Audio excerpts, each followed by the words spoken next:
Mufti Tariq Masood, famous scholar.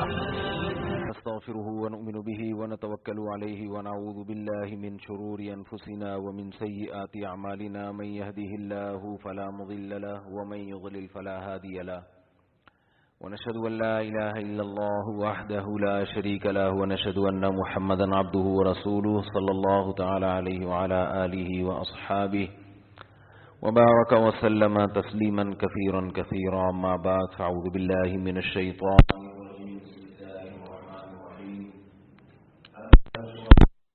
یأتوا بشرکائہم ان کانوا صادقین. سورہ قلم کی یہ آیت تھی جس پر 2 ہفتوں سے بیان چل رہا ہے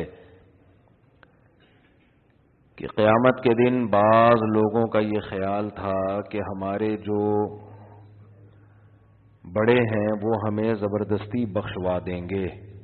اس پر میں نے کافی تفصیل سے بات کی تھی پچھلے ہفتے کہ جو چیز آپ کے ساتھ قبر میں جائے گی وہ آپ کا عمل ہے اور آپ کے جو پیر و مرشد ہیں ان کا بھی عمل ہے.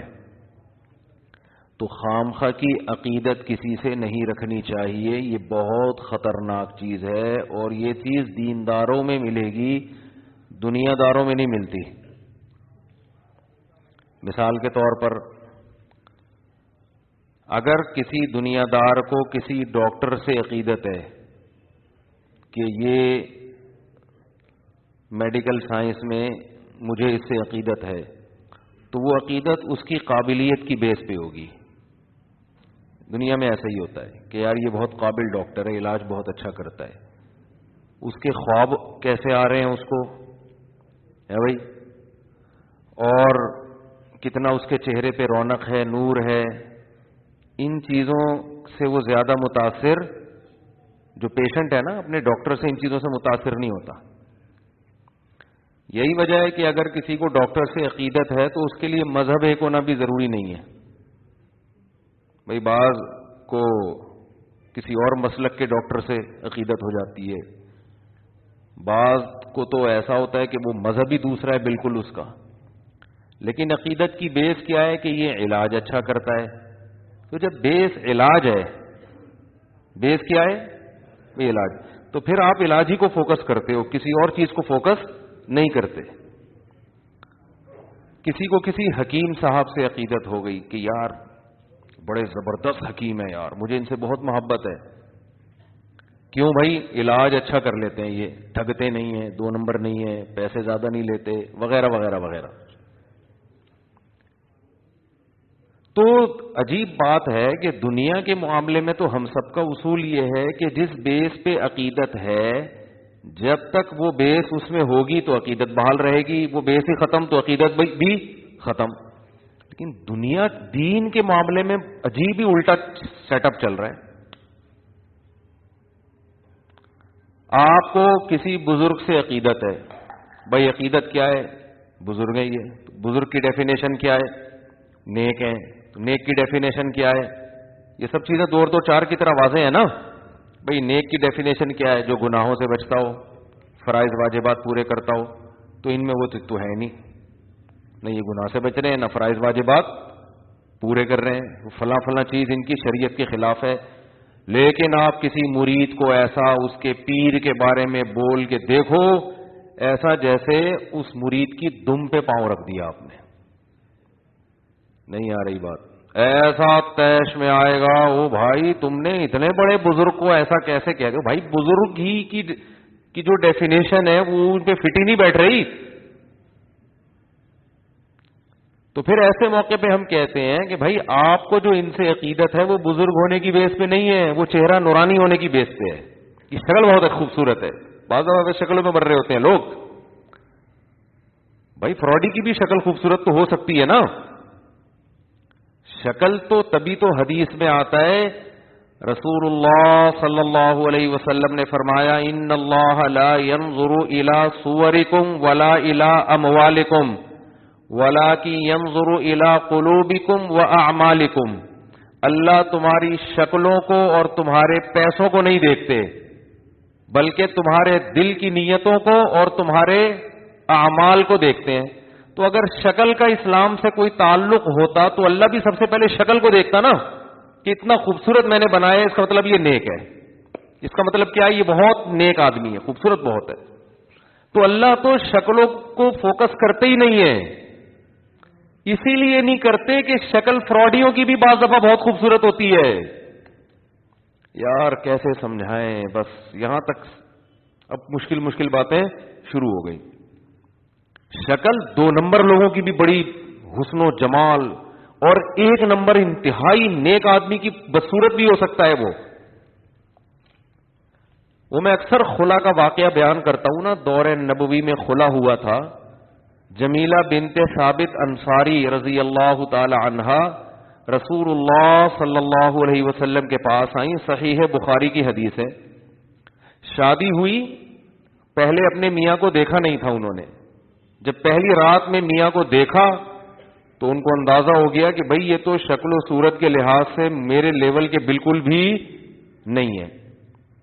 تو وہ نبی کے پاس آ گئیں فوراً کہ یا رسول اللہ، کہ میں ثابت الانصاری کے دین اور اخلاق پر مجھے کوئی اعتراض نہیں ہے، بہت نائس پرسن، بہت نیک آدمی، بہت نیک، بی من الجمال ما ترا، میں جس قدر خوبصورت ہوں آپ جانتے ہیں. لیکن ثابت الانصاری قد کے لحاظ سے چھوٹے، رنگ کے لحاظ سے انتہائی سیاہ، تو کسی بھی لحاظ سے ان میں اٹریکشن میرے لیے نہیں ہے. بالکل جوڑ کی شادی نہیں ہوئی ہے یہ. مجھے خلا چاہیے. مجھے کیا چاہیے؟ خلا. خلا کا مطلب شوہر سے طلاق. خلا کا مطلب وہ نہیں ہوتا جو آج کل عدالتوں نے بنا دیا ہے کہ اور عدالت خود سے کچھ دے دے. مطلب یہ ہے کہ شوہر سے اس شرط پہ طلاق چاہیے کہ مہر واپس کرنے کے لیے تیار ہوں. ایسی طلاق کو خلا کہا جاتا ہے. ہوتی وہ طلاق ہی ہے اور دیتا وہ شوہر ہی ہے، کیونکہ ڈیورس شوہر کے علاوہ کوئی بھی نہیں دے سکتا. جج صرف اپنی بیوی کو طلاق دے سکتا ہے. دوسروں کی بیویوں کو جج کو ڈیورس دینے کا رائٹ نہیں ہے. یہ عدالتوں میں بہت بڑا مسئلہ کھڑا ہوا ہے آج کل، اور اس کے خلاف آواز نہیں اٹھائی جا رہی. یہ بھی تو میں بار بار کہتا رہتا ہوں، یہ تو زنا کا پورا ایک اڈا بنا دیا عدالتوں نے. جو عورت جا رہی ہے خلا کی ڈگری پکڑائی، وہ کہیں اور شادی کر رہی ہے، حرام شادیاں ہو رہی ہیں، وہ نہیں ہو رہی شادی. تو کسی بھی مسلک میں اس کی اجازت نہیں ہے. چند صورتوں میں عدالت نکاح کو ختم کر سکتی ہے، چند ایک صورتیں، وہ بہت شاذ و نادر ہے. خیر، تو آپ صلی اللہ علیہ وسلم نے ان کے میاں کو بلایا اور فرمایا دے دو طلاق اس کو، مشورے کے طور پر. طلقھا، ان کو کیا کرو، طلاق دے دو. کیونکہ آپ جانتے تھے کہ یہ چلو ایک غلطی ہو گئی نکاح کر کے، اب اس کو باقی رکھنا اس سے بڑی غلطی ہوگی، نہیں لڑتے رہیں گے تو چھوڑ دو اس کو.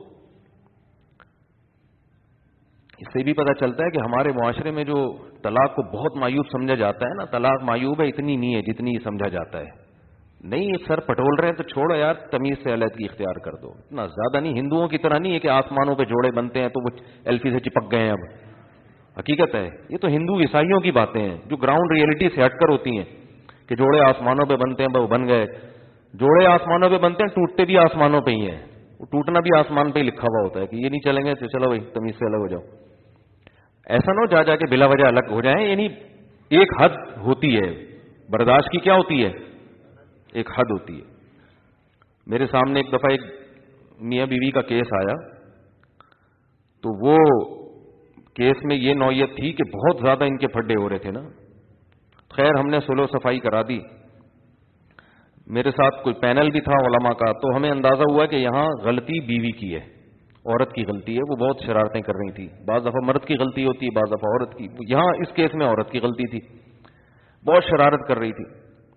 تو جب ان کا صلح ہوا نا، تو پھر صلح میں یہ طے ہوا کہ اب یہ جیسی بھی ہے، جس طرح بھی ہے، شوہر کو برداشت کرنا پڑے گا.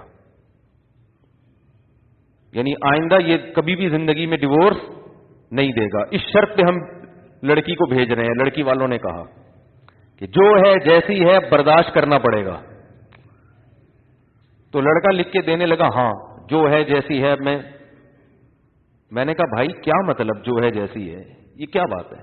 گھر جوڑنے کے لیے ایسی شرط لکھوا دینا کہ جو بعد میں افورڈ ہی نہ کر سکو. آپ بولو میں برداشت کروں گا جس حد تک برداشت کر سکا. بات بات پہ نہ ڈیورس کی دھمکی دوں گا، نہ کوئی اور ایسی لیکن ایک لمٹ ہے, اس لمٹ کو اگر کراس کیا تو نہیں چلے گا. بس تو خام خواہ کہ انہوں نے یہ بلا وجہ کی فضول قسم کی باتیں کہ نہیں بھی جو ہے جیسا ہے بس, نہیں جو ہے جیسا ہے کیوں بھائی, جو ہے جیسا ہے کیوں. دنیا میں کہیں بھی ایسا نہیں ہوتا. آپ اپنی دکان میں ملازم رکھو, ملازم کہے جو جیسے رہوں گا بس مجھے برداشت کرنا پڑے گا. آپ بولے گا بھائی میرا کاروبار کا بیڑا غرق ہو جائے گا. جیسے تو مطلب تو یہاں بیٹھ کے سٹا بھی پی سکتا ہے, تو چرس کی دکان بھی بنا سکتا ہے اس کو, ٹھیک ہے کچھ چیزیں برداشت کر لوں گا, کچھ تمہیں بھی برداشت کرنی پڑے گی. تو اسی طرح مرد کا معاملہ بھی ہے. جو میں بار بار ان مضامین کو ریپیٹ اس لیے کرتا ہوں کہ اس کھوپڑی میں بیٹھ نہیں رہے ہیں یہ. تو اسی طرح شوہر بھی برا ہے, ہم عورتوں کو کہتے ہیں برداشت کرو, لیکن اس کی بھی کیا ہے, یہ نہیں کہ جتنا بھی برا ہو بس گھر جوڑنا ہے. اصل میں تو گھر محبتی سے چلتے ہیں, ایک دوسرے کو جب تک برداشت نہیں کرو گے تو گھر نہیں چلتے. ٹھیک ہے برداشت نہیں کرو گے نہیں چلتے, لیکن برداشت کی بھی ایک لمٹ ہے. کیوں برداشت کریں حد سے زیادہ, کیوں برداشت کریں بھائی. کیوں شادی ہم نے برداشت کرنے کے لیے تھوڑی کی ہے, سکون کے لیے کی ہے نا. تو ٹھیک ہے اس سکون میں کچھ چیزیں, ہر دنیا کی ہر نعمت میں کچھ فالٹ بھی ہوتے ہیں, لیکن ہر چیز کی یہ کیا ہوتی ہے, حد ہوتی ہے. اس حد سے آگے میں تو کم از کم برداشت نہیں کر سکوں گا بھائی, جو میں دوسروں کو ایسی ترغیب دوں.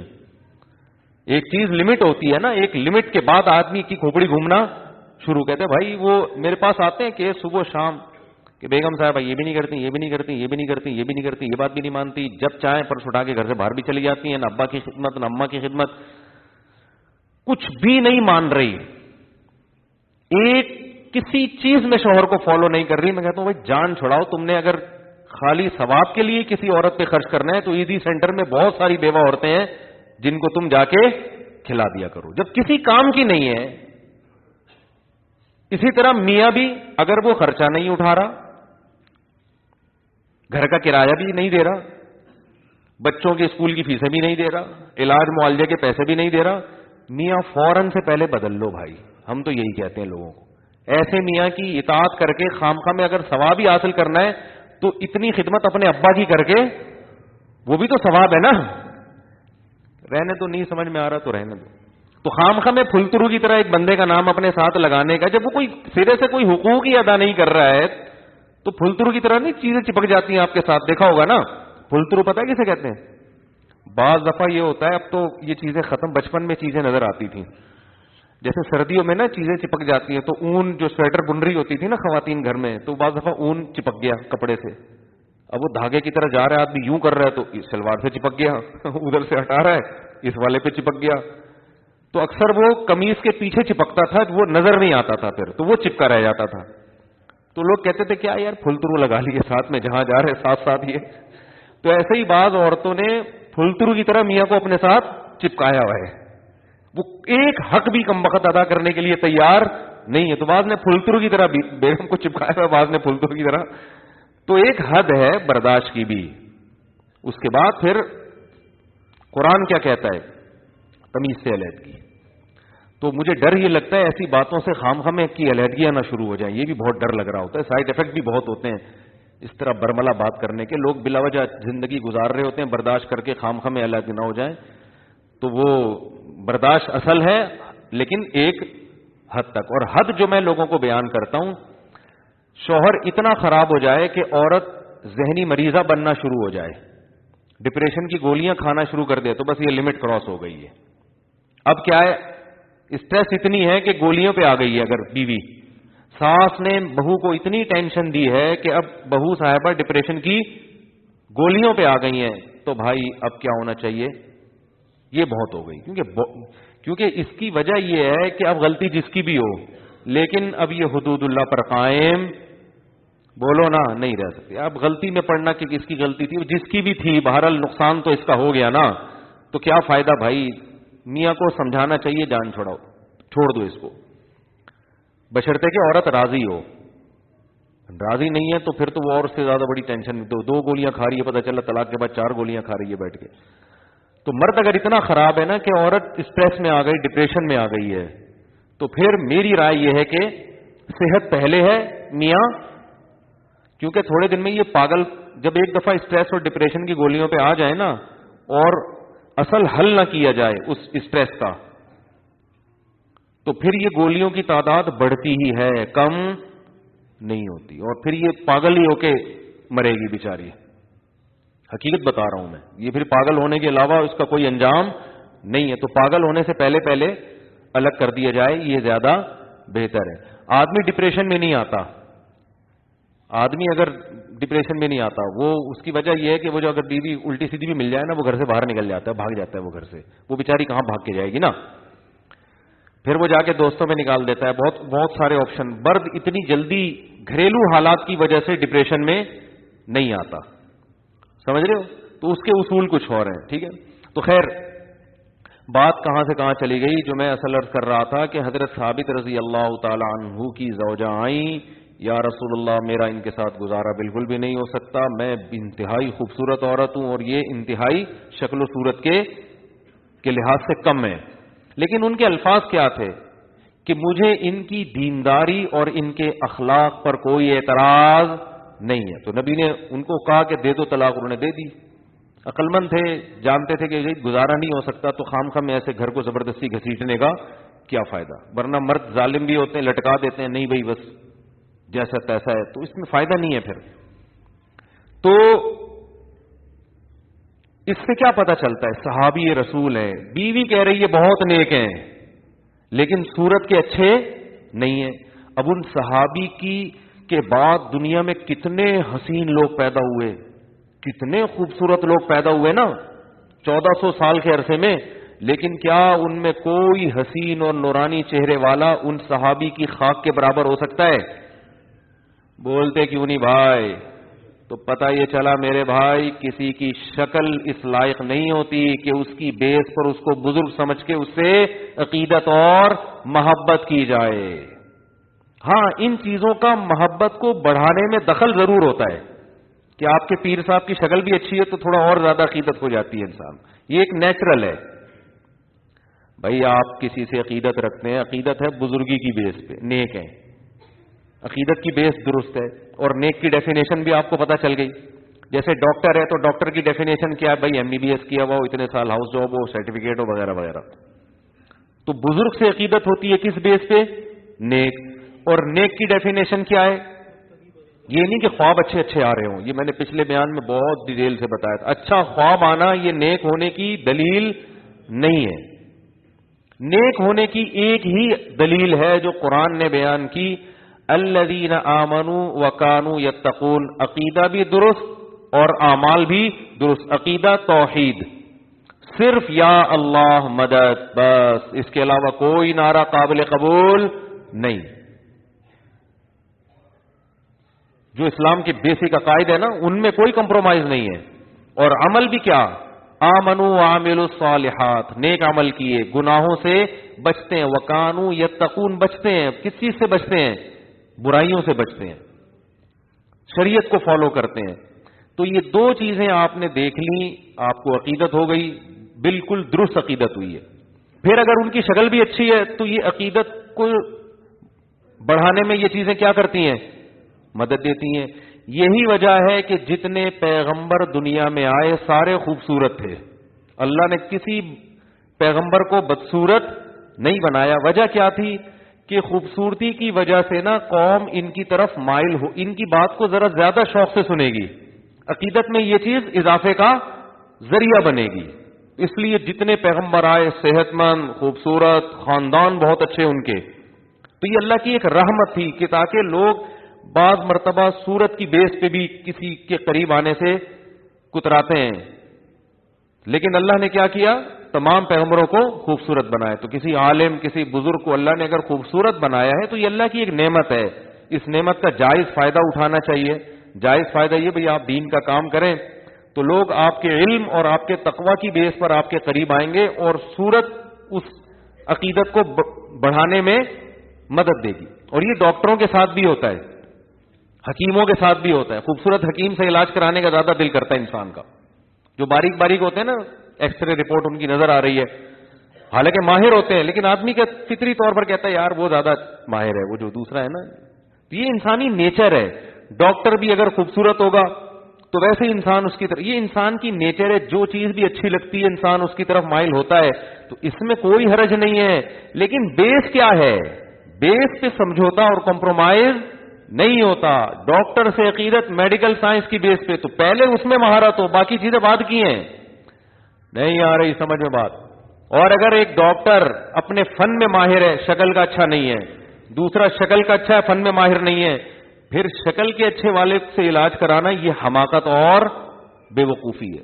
تو اسی لیے یاد رکھو کہ کوئی بزرگ شکل کے اچھے نہیں ہیں لیکن اعمال اور تقوی میں اچھے ہیں، اور ایک بزرگ شکل کے اچھے ہیں لیکن تقوی اس لیول کا نہیں ہے. پھر بھی آپ کو اچھی شکل والے سے عقیدت ہو رہی ہے، اس سے نہیں ہو رہی، تو اس کا مطلب اس عقیدت کی بیس تقوی نہیں ہے، اس کی بیس کیا ہے؟ شکل ہے. پھر آپ میں فالٹ ہے یہ. تو یہ اتنی لمبی ڈیٹیل میں نے اس لیے بتائی کہ آج ہمارے ہاں علماء اور بزرگوں سے عقیدت کا جو معیار ہے وہ معیاری کیا ہوتا جا رہا ہے؟ معیار. اور یہی وہ بیس تھی جس کی بیس پر مشرکین مکہ برباد ہوئے. انہوں نے کہا کہ یہ جو ہے نا ہمیں قیامت کے دن بخشوا دیں گے. اللہ نے جگہ جگہ فرمایا کہ یہ خود بھی بخشے جائیں گے کہ نہیں بخشے جائیں گے، پہلے اس پہ تو غور کرو. فَإِنَّكُمْ وَمَا تَعْبُدُونَ مِن دُونِ اللَّهِ حَصَبُ جَهَنَّمَ، فرمایا جن معبودوں کو تم پوجتے ہو نا بزرگوں کی مورتیاں بنا کے، اللہ ان مورتیوں کو تمہارے ساتھ جہنم کی آگ میں ڈالے گا.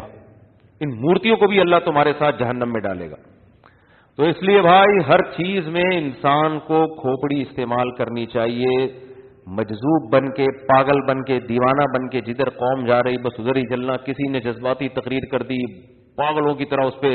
ابھی دیکھو ایک سیاسی لیڈر کا انتقال ہوا تھا چند سال پہلے، تو میں نے دیکھا بہت سے لوگ جو ان کی جماعت میں تھے نا، اطلاعات آئی کہ ہارٹ اٹیک سے مر گئے غم میں.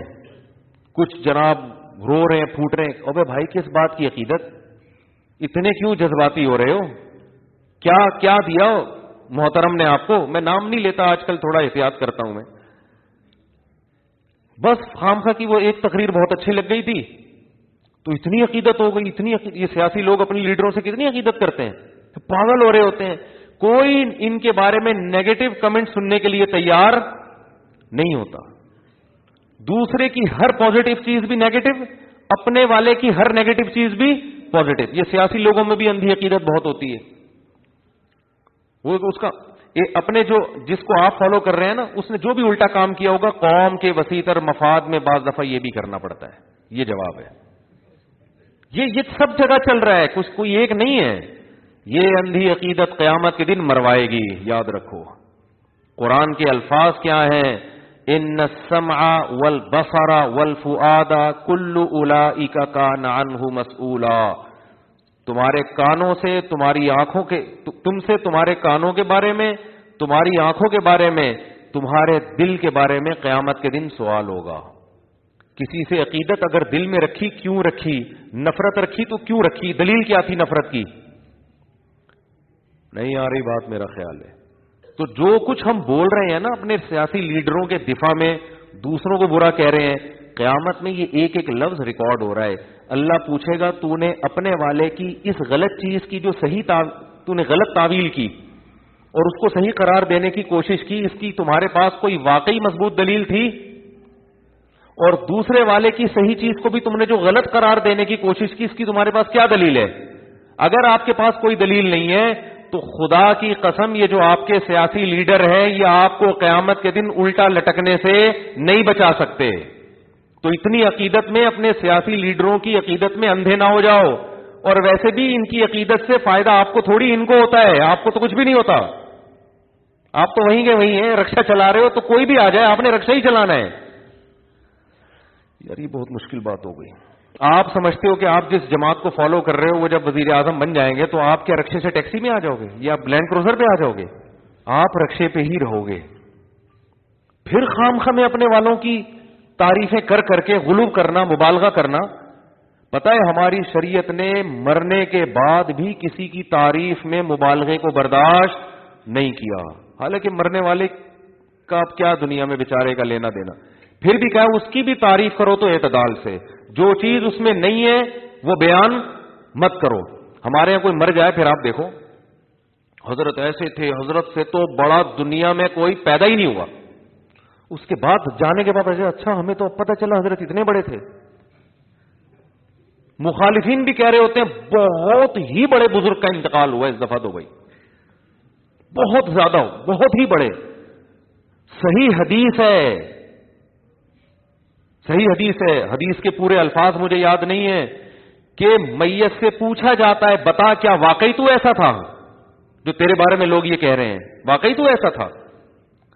اگر آپ نے اپنی زندگی میں اپنے مریدین کی تربیت نہیں کی کہ میرے مرنے کے بعد میری ناجائز تعریف نہ کرنا, تو اس بات کا بہت خطرہ ہے کہ آپ کو بھی قبر میں اس کا عذاب دیا جائے کہ تمہارے بعد والے لوگ تمہاری تعریف میں مبالغہ کیوں کریں. اس بات کا خطرہ موجود ہے. حدیث سے مفہوم ہوتا ہے, مترشح ہوتا ہے یہ. تو بھائی نہ تعریفوں میں مبالغہ کرو اور نہ کسی کی بولتے کیوں نہیں برائی میں. تعریف میں مبالغے سے تو قرآن نے صاف منع کیا. فرمایا فلا تزکوا انفسکم, اپنا تزکیہ مت کیا کرو. تزکیہ کا مطلب پاک دامن قرار مت دیا کرو. یہاں اپنے سے مراد ہے اپنے جیسے لوگ, یعنی مسلمان. جیسے قرآن میں آتا ہے نا ولا تقتلوا انفسکم, اپنے آپ کو قتل مت کرو. تو تمام علماء کہتے ہیں اس سے صرف اپنی جان مراد نہیں ہے, یہ سب ایک نفس کی مانند ہیں جتنے بھی انسان ہیں, تو کسی کو بھی قتل مت کرو. تو ایسے ہی اللہ فرماتے ہیں فلا تزکوا, تزکو کا اصل معنی ہوتا ہے تزکیہ کرنا. آیت کا لفظی ترجمہ تو یہ ہوگا کہ اپنے آپ کو پاک مت کرو. تو پاک تو کرنا کا حکم ہے نا, تزکیہ تو اسلام کا حکم ہے. تو تزکیہ باب تفعیل, جو میرا تفسیر کے لیکچر سن رہے ہیں نا یوٹیوب پہ, نہیں سن رہے تو سن لیں, بہت فائدہ ہوگا. میرا چینل ہے مفتی طارق مسعود اسپیچز, اس پہ تفسیر کے لیکچر چل رہے ہیں. پلے لسٹ میں جائیں گے نا تو مل جائیں گے آپ کو. تو 1/69 یا 70 لیکچر میرا خیال اپلوڈ ہو چکے ہیں. تو وہ پہلے لیکچر سے سننا شروع کریں, اس سے آپ کو قرآن انشاءاللہ خاندانی طریقے سے سمجھ میں آنا شروع ہو جائے گا. نہیں آ رہی بات؟ قرآنی گرامر بھی ہے اس میں, قرآنی گرامر, اور پھر تفسیر بھی ہے. تو بہت تھوڑی محنت ہوگی, آپ کو 40 منٹ بیٹھنا پڑے گا قرآن لے کے سامنے. تو وہ ترتیب سے جب آپ وہ لیکچر سنیں گے نا, آپ کو بہت انشاءاللہ قرآن آپ کے لیے بہت آسان ہو جائے گا انشاءاللہ. جب نماز میں آپ قرآن پڑھیں گے, امام سے سنیں گے, یا تراویح میں قرآن سنیں گے, آپ کو عربی میں قرآن سمجھ میں آئے گا انشاءاللہ. تو وہ ایسا اس طرح کے لیکچر میں ریکارڈ کروا رہا ہوں. تو یہ جو اس میں یہ گرامر کی باتیں بھی بتاتا رہتا ہوں. یہ جو تزکیہ ہے نا باب تفعیل, یہ بعض مرتبہ کسی چیز کی طرف نسبت کرنے کے لیے بھی آتا ہے. جیسے کہتے ہیں نا کسی کی تکفیر مت کرو. تکفیر کا مطلب کفر کی طرف کسی کو منسوب نہ کرو, کافر مت قرار دو, کہتے ہیں نا تکفیر. تو اسی طرح تزکیہ باب تفعیل ہے. اس کا مطلب ہے کسی کو پاک ہونے کی طرف منسوب مت کرو. کیا مطلب؟ کسی کو یقینی طور پر 100% نیک قرار دینے کی کوشش مت کرو. کیوں؟ هو اعلم بمن اتقى, اللہ خوب جانتا ہے کون متقی اور کون پرہیزگار ہے. یہ اللہ کو پتا ہے, یقینی طور پر تمہیں پتا نہیں ہے. اتنی واضح قرآن کی آیت ہے بھائی. اس کے بعد بھی ہم کہہ رہے ہیں فلاں سے بڑے تو دنیا میں بس وہ تو سیدھا جنت میں, وہ مرے کیوں؟ اتنے نیک اتنے نیک اتنے نیک. آدمی کہتا ہے پھر ان کو تو جانا ہی نہیں چاہیے تھا دنیا سے. بس بولو بھائی, ہم اپنے گمان کے مطابق یہ خیال کرتے ہیں کہ بہت نیک تھے. ہماری رائے کے مطابق ہمارا خیال ہے کہ انشاءاللہ اللہ ان کی مغفرت کرے گا, اور یہ ان کے اوصاف تھے, یہ ان کی خاصیتیں تھیں جو واقعی تھیں, ان کو ہائی لائٹ کر دے انسان.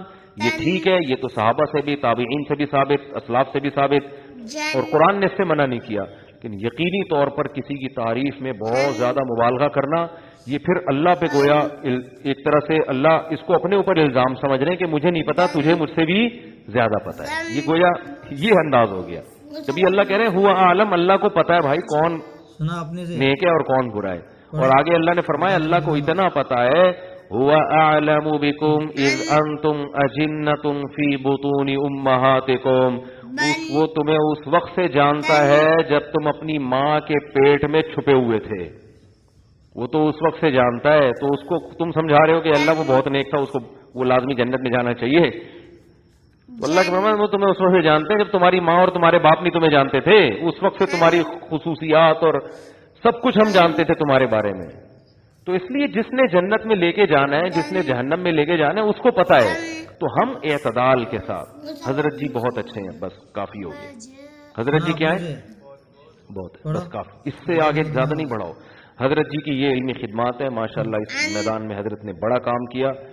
جو کیا ہے، جو حقیقت میں ہے، ان کاموں کو بیان کر دی. عربوں کی ایک عادت ہے، جب بھی وہ کسی کی تعریف کرتے ہیں نا تو ایک جملہ کہتے ہیں لا نزکی علی اللہ احدا، کہ ہم اللہ کے خلاف کسی کا تزکیہ نہیں کرتے، یعنی اللہ پہ الزام لگا کے یا ہم اللہ سے آگے نکلنے کی کوشش نہیں کرتے. ہم نے جو فلاں بزرگ کی تعریف کی ہے اپنی معلومات کے مطابق، حقیقت کون جانتا ہے؟ بولو بھائی، اللہ جانتا ہے. تو غلو، اعتدال ہماری قوم میں خاص طور پر، یہ پاکستان اور انڈیا میں بھی اتنا نہیں ہے، پاکستان میں بہت زیادہ ہے. تعریف میں مبالغہ بھی اور مخالفت میں بھی اعتدال. بولتے کیوں نہیں. کسی کی مخالف، مولانا طارق جمیل صاحب کا حشر کیا ہے آپ دیکھو یار، کیا حشر کیا. خود کورونا میں مبتلا ہو گئے. جب انہوں نے پچھلے سال یہ ریکارڈ کروایا کہ کرونا بیماری ہے، دعا کروائی، کتنے لوگوں نے ان کا مذاق اڑایا کہ یہ گورنمنٹ، معاذ اللہ گورنمنٹ کے پٹھو ہیں، حکومت کے کہنے پر کرونا کر رہے ہیں. آج ان کی حالت دیکھیں بیچاروں کی، کتنا اس بیماری میں خود مبتلا ہوئے. تو ان تمام لوگوں کو معافی مانگنی چاہیے نا کہ حضرت واقعی یہ تو ایک حقیقت ہے، ہم تو مذاق سمجھ رہے تھے، یہ تو آپ خود ہو گئے، میں خود مبتلا ہوا ہوں اس میں. کتنے لوگ، لیکن کس قدر اس وقت میں دیکھتا تھا کمنٹس پڑھتا، مجھے تو رونا آتا تھا. ایک دفعہ میں باقاعدہ رویا ہوں آنسوؤں سے کہ یار ایک کی اتنی خدمات ہیں، ایک عالم کی پوری جوانی قال اللہ قال رسول بیان کرنے میں لگ گئی، ہزاروں لوگوں کو توبہ کی توفیق ملی. آپ کرونا کی بیس پہ ان کو برا بلا کہہ رہے ہو کہ حکومت کے پٹھو اور حکومت کے لالچی اور جو ہے نا بادشاہوں کے درباروں میں جانے والے درباری ملا، یہ سب چیزیں لوگ لکھ رہے ہوتے ہیں. تو آپ کو کیا خدا سے کا خوف نہیں ہے؟ آپ کو ڈر نہیں لگتا کہ اللہ کو بھی ان باتوں کا جواب دینا ہے؟ اگر کوئی کسی وزیر اعظم کے یا کسی بادشاہ کے دربار پہ جا رہا ہے، اچھی سوچ بھی تو رکھ سکتے ہو نا، سمجھانے کے لیے جا رہا ہوگا، قریب کرنے کے لیے جا رہا ہوگا. اسلام میں کب ہے کہ بادشاہ کے دربار میں نہیں جا سکتے؟ آپ کو قرآن و حدیث سے کوئی دلیل دکھاؤ.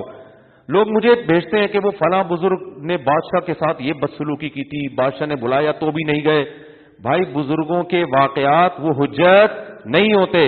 اگر آپ کے پاس 10 بزرگوں کے ایسے واقعات ہیں کہ بادشاہ نے بلایا نہیں گئے، تو ہمارے پاس 100 بزرگوں کے ایسے واقعات ہیں کہ نہیں بلایا پھر بھی گئے سمجھانے کے لیے. تو بزرگوں کے تو دونوں طرح کے واقعات ملتے ہیں. جس بزرگ نے جس لحاظ سے جس بات کو بہتر سمجھا انہوں نے اس پر عمل کیا، ان پر کوئی الزام نہیں ہے. بعض بزرگوں نے سوچا کہ ہم جائیں گے، ان کی عزت بڑھے گی، اس عزت سے یہ اپنے سیاسی مفاد حاصل کریں گے، وہ نہیں گئے. ہمارے شیخ حضرت مفتی رشید احمد صاحب رحمہ اللہ تعالی کے بارے میں لوگ کہتے ہیں کہ وہ حکمرانوں سے بہت استغنا برتتے تھے، بالکل برتتے تھے، لیکن حضرت نے کسی حاکم کی کبھی بے اکرامی نہیں کی ہے، کبھی بھی نہیں کی. حضرت نہیں جاتے تھے حکومت کے پاس، یہ بھی ٹھیک ہے. امام ابو حنیفہ نہیں جاتے تھے، امام ابو یوسف جاتے تھے، انہوں نے کام لیے حکومت سے. تو ہمارے پاس دونوں طرح کے علماء ملتے ہیں. بہت سے ایسے ہیں جنہوں نے استغنا کیا نہیں جانا، بہت سے ایسے جو گئے اور انہوں نے محبت سے حکمرانوں کو قریب کر کے ان سے خیر کے بہت سارے کام لیے. انہوں نے کہا ان کی مخالفت سے کچھ بھی فائدہ نہیں ہوگا. اور آپ تاریخ اٹھا کے دیکھو، جو علماء محبت سے حکمرانوں کے پاس جا کے ان کو سمجھایا ہے نا، ان سے دنیا میں بڑے بڑے انقلاب آئے ہیں اور اللہ نے بڑا کام لیا ہے. جنہوں نے استغنا برتا، ہم ان کی بھی اچھی تعویل کرتے ہیں، ان کی نیت اچھی تھی، لیکن ان سے بڑا کام نہیں ہوا کوئی. بس یہ تو امپریشن گیا کہ علماء میں استغنا ہوتا ہے، لیکن کوئی بڑا کام نہیں اللہ نے ان سے لیا. بار بار میں مثال دیتا ہوں اپنے بیان میں کہ اکبر بادشاہ جو بالکل ملحد ہو چکا تھا، مجدد الثانی رحمت اللہ علیہ اکبر بادشاہ کے دربار میں خود گئے ہیں، بادشاہوں کو قریب کیا، شہزادوں کو قریب کیا. شہزادے کو یہاں تک بولا، اس وقت بہت سے علماء نے ان کی بھی مخالفت کی مجدد الثانی رحمت اللہ علیہ کی کہ یار یہ بادشاہوں کے پاس جا رہے ہیں، شہزادوں کے پاس جا رہے ہیں. وہ یہ کہتے تھے دیکھو ہم بغاوت نہیں کر سکتے، ان سے حکومت نہیں چھین سکتے، ہمارے پاس طاقت نہیں ہے، حکمران یہی ہے. اگر ان کی مخالفت کرو گے اپنا بگاڑنے کے علاوہ کچھ بھی حاصل نہیں ہوگا. کل یہ پکڑ کے جیل میں ڈال دیں گے. جو تھوڑی بہت خیر کا کام ہو رہا ہے اس سے بھی ہم جائیں گے. تو کیوں نہ ہم مسلمانوں کے مفاد میں ان کے پاس جائیں بغیر کسی لالچ کے. ہم ان سے ہدیے نہیں لیں گے, ہم ان سے 1 روپیہ بھی نہیں لیں گے. تو کیوں نہ ہم پورے ہندوستان کو, اکبر بادشاہ تو وہ بادشاہ تھا جس نے ایک نیا دین بنا دیا تھا. سور کے گوشت کا حلال ہونے کا اس نے فتوا دیا تھا, اور مورتیاں ہندو عیسائی اور اسلام سب کو مرج کر کے ایسا کچومر نکال دیا تھا کہ بہت ہی بیڑا غرق کر دیا تھا اس نے ہندوستان میں دین کا. اور تھا بڑا مضبوط, 50 سال حکومت کی, 40 یا 50 سال. تو بہت سے علماء نے اس پہ فتوے دینا شروع کیے کہ یہ کافر ہو گیا, یہ مرتد ہو گیا, یہ اس کا نکاح ٹوٹ گیا. بہت سے علماء نے, وہ بھی ٹھیک ہے, حق پرست علماء تھے, لیکن جلال الدین اکبر رحمۃ اللہ نے, وہ مجدد الافسانی رحمۃ اللہ نے فرمایا کہ یہ فتوے دینے سے کام نہیں چلے گا. کل مولانا طارق جمیل صاحب کا میں نے کلپ دیکھا, جنید جمشید کو کیسے دین پہ لائے وہ بڑا زبردست. میں نے بہت لوگوں کو کہ 6 سال لگے ہیں جنید جمشید کو, 2 دفعہ داڑھی کٹا چکا تھا وہ. تو بہت سے لوگ کہہ رہے تھے یہ منافق ہے, 2 نمبر ہے. انہوں نے کہا بھائی ہم فتوا دینے کے لیے نہیں ہے, منافق کون ہے, 2 نمبر کون ہے. ہم دائی ہیں, ہمارا کام ہے لے کر آنا. 2 دفعہ توبہ توڑ دی ہے. تبلیغ میں 4 مہینے لگا کے جنید جمشید نے اتنی بڑی داڑھی رکھی, اتنا مولانا نے اس کو محبت دی, راتیں اس کے ساتھ گزاری. جیسے ہی گھر گیا دوبارہ کلین شیو. ٹھیک ہے نا, دوبارہ کیا. اب بہت سے لوگوں نے کہا بندہ ہی منافق ہے, اس کو تو چھوڑ دو, داڑھی رکھ کے کٹاتا ہے. مولانا نے نہیں چھوڑا. مولانا, وہ جنید جمشید کوئی وزیر اعظم تھا یا کوئی قوم کا وڈیرا تھا؟ مولانا طارق جمیل صاحب نے نہیں چھوڑا. فرمایا نہیں بھائی, ٹھیکیدار ہم تھوڑی ہیں, وہ تو اللہ نے جو بدلہ لینا ہوگا وہ اللہ لے گا. ہمارا کام ہے ادعو الی ربک, ادعو الی سبیل ربک بالحکمت والموعظۃ الحسنہ, اپنے رب کی طرف حکمت کے ساتھ لوگوں کو بلاؤ. تو ہم تو دائی ہیں بھائی, بلانے والے لوگ ہیں, بھگانے والے تھوڑی ہیں. پہلے اپنی پوزیشن تو انسان دیکھے کہ میں ہوں کیا. اگر آپ پولیس میں ہیں, ٹھیک ہے نا, آپ علاقے کے ایس ایچ او ہیں, تو آپ کی ذمہ داریاں کچھ اور ہیں. ایس ایچ او چور کو 4 مہینے کے لیے نہیں بھیجے گا. ایک صاحب نے مجھے کہا تبلیغ والوں کے پاس ایک چور گیا, بجائے پولیس کے حوالے کرنے کے 4 مہینے کے لیے بھیج دیا اس کو انہوں نے. میں نے کہا اس لیے 4 مہینے کے لیے بھیجا کہ تاکہ یہ چوری چھوڑ دے, کیونکہ وہ رائے گیا ہے, وہ تھانے نہیں گیا. آئی بات, وہ کہاں گیا ہے؟ ایس ایچ او کے پاس اگر وہ آتا تو ایس ایچ او جو بیٹھا ہوا ہے نا علاقے میں, وہ اس کا پابند ہے کہ چور کو پکڑ کے جیل میں ڈالنا ہے آپ نے, تبلیغ میں نہیں بھیجنا. تو اگر ایس ایچ او یہ کام کرتا تو میں اعتراض کرتا کہ وہ اپنی تنخواہ کو حلال نہیں کر رہا, وہ حرام کر رہا ہے. اس کی ذمہ داری ہے چور کو پکڑ کے کہاں بھیجے, جیل میں ڈالے, کیس چلے اس کے اوپر. تبلیغ والے دائی ہیں, وہ تھانے دار نہیں ہیں. ان کا یہ کام ہے کہ بھائی کتنا بڑا مجرم ہو, 100 انسانوں کا قاتل ہو, آپ کا کام اس کی اصلاح کی کوشش ہے. یہ کیس چلانا ہی آپ کا کام نہیں ہے. صحیح بخاری صحیح مسلم کی حدیث ہے کہ بنی اسرائیل میں ایک شخص نے 99 انسانوں کو قتل کیا, اور وہ گیا, صحیح بخاری مسلم کی حدیث ہے کہ وہ گیا, اس نے لوگوں سے پوچھا کہ میں نے بہت سارے, مجھے کسی عالم کا پتہ بتاؤ, میں اس سے مسئلہ پوچھنا چاہتا ہوں. لوگوں یہ نہیں کہا میں نے 99 کو قتل کیا, لوگ پڑھ کے اندر کر دیتے اس کو. اس نے کہا بھائی مجھے کوئی عالم کا پتہ بتاؤ. حدیث میں آتا ہے فضل اللہ علی راہبن, لوگوں نے عالم کے بجائے راہب جو صوفی ٹائپ کے ہوتے ہیں نا, عبادت گزار, کیونکہ لوگوں کو عقیدت ان سے زیادہ ہوتی ہے, علماء سے کم ہوتی ہے. لوگ کہتے ہیں علماء تو ٹماٹر بھی خرید رہے ہیں, شادیاں بھی کر رہے ہیں, بچے بھی پیدا ہو رہے ہیں, اور ادھر بھی جا رہے ہیں, کبھی بائک پہ جا رہے ہیں کبھی. اور یہ جو صوفی ٹائپ کے ہوتے ہیں یہ ہر وقت مراقبہ سینٹر, جو صحیح صوفی ہیں ان کی بات نہیں کر رہا میں, صحیح صوفیوں کی بات نہیں کر رہا. تو جو عام طور پر جن سے لوگ متاثر ہوتے ہیں نا, عامی لوگ, وہ تو اسی ٹائپ کے صوفی, بس چادر لے کے بیٹھے ہوئے اور ہلا ہی نہیں آ رہا ان سے. پولیس آ کے حضرت کو اٹھاتی ہے, ورنہ اٹھ ہی نہیں سکتے یہ. تو جو بدعتی ٹائپ کے صوفی ہوتے ہیں, مراقبے سینٹر, نیلی روشنی پیلی روشنی, ان چکروں میں گھمایا ہوا لوگوں کو کہ نیلی روشنی کا مراقبہ ہو رہا ہے تو گلابی روشنی کا مراقبہ ہو رہا ہے, پتہ نہیں کیا کیا ہو رہا ہے. تو وہ چلا گیا راہب کے پاس, اور راہب سے کہنے لگا کہ میں نے 99 انسانوں کو قتل کیا ہے, کیا میری توبہ قبول ہوگی؟ راہب نے کہا 99 کی بھی کبھی توبہ قبول ہوتی ہے, 1 2 3 4 5 6 ہوتے تو کوئی بات نہیں, 99 کو یہ بھائی نہیں ہوگی. اس نے کہا جب نہیں ہوگی تو سینچری پوری کروں میں. اس نے کہا چلو اس کو بھی مارو, 100 پورے کر دیے. لیکن اس کے دل میں ایک جذبہ تھا کہ بھائی میرے لیے جنت میں جانے کا کوئی آپشن ہے تو میں بھی اس طرف آؤں, میں بھی دین کی طرف آؤں. اب ہو تو ہونا تھا, جو ہو گیا نا. جنید جمشید نے 2 دفعہ داڑھی کاٹے, 20 دفعہ کاٹے, وہ تو اس کا کام ہے نا. پھر بھی اللہ نے موت سے پہلے توبہ کا راستہ کھولا ہوا ہے. جب اللہ نے کھولا ہوا ہے تو کوئی بھی اس کو بند نہیں کر سکتا, کوئی بھی نہیں بند کر سکتا. نہ کوئی مفتی بند کر سکتا ہے, نہ کوئی عالم بند کر سکتا ہے. تو جب اللہ نے راستہ, تو وہ پھر اس نے لوگوں سے پوچھا کہ کسی عالم کا پتہ بتاؤ. تو لوگوں نے, حدیث میں آتا ہے فضل علی رجل عالمین, لوگوں نے عالم کا پتہ بتایا. اس سے علماء کی فضیلت پتہ چلتی ہے, عالم نے کیسا بہترین گائیڈ کیا. تو حدیث میں آتا ہے فَأَتَاهُ فَقَالَ إِنَّهُ قَتَلَ 100 نَفْسٍ فَهَلْ لَهُ مِن تَوْبَةٍ, میں نے 100 انسانوں کو قتل کیا ہے, کیا میری توبہ قبول ہوگی؟ اب جو لوگ یہ کہتے ہیں نا تبلیغ والے, چور کو بھی اور قاتل کو بھی تبلیغ میں بھیج دیتے ہیں, پولیس کے حوالے نہیں کرتے, ان کا اس حدیث میں جواب ہے. ان عالم کو چاہیے تھا فوراً تھانے فون کرتا, 100 بندوں کا قاتل موسٹ وانٹڈ جن کی اتنی ایف آئی آریں کٹی ہوئی ہیں میرے پاس ہے, آ جاؤ. کیا خیال ہے؟ کرنا چاہیے تھا نا. نہ ان کو یہ الاؤ نہیں تھا. ایک آدمی خود چل کے آیا ہے, توبہ کے ارادے سے اپنی اصلاح کرنا چاہتا ہے. ابھی پولیس کو نہیں فون کریں گے آپ, ابھی اس کو توبہ کا طریقہ بتائیں گے. بھائی یہ آپشن ہے. باقی پولیس جانو, تم جانو, جن بندوں کو تم نے مارا ہے ان کے لواحقین جانے, وہ تمہارا ہیڈک ہے.